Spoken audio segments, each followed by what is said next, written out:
All right, so the easy part is the updates.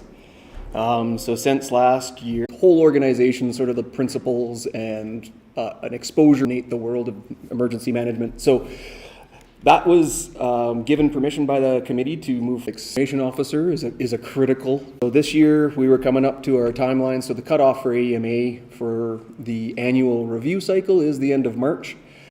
The communities together through the regional side of things cooperating, communicating, knowing who's who in the zoo. And so we worked up with Carstairs because there's a lot of synergies between us and them. Olds is a little bit too big. They want to do their own stuff, which is fantastic. I think everybody enjoyed the interaction.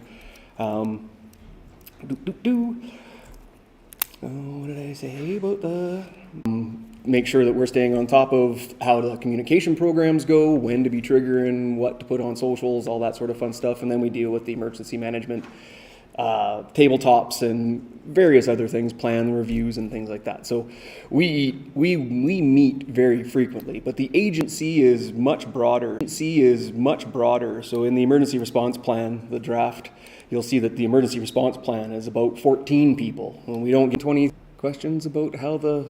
People sleeping in the church and people would bring food to the kitchen. Are they included in this emergency with a fairly big disaster? Just realized I've been yakking without the mic. Yeah, in essence, we actual agreement in front.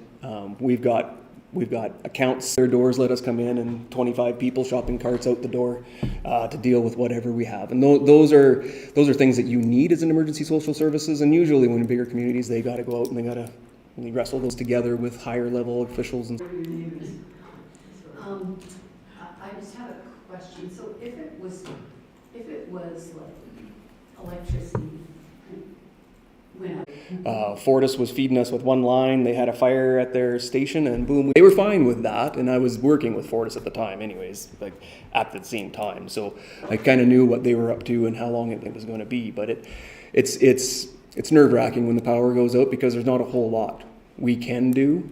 But to answer your question specifically, the MPR doesn't. They're working desperately to get the power on, and they would do it, and we would figure out how to pay them. But those are things that if we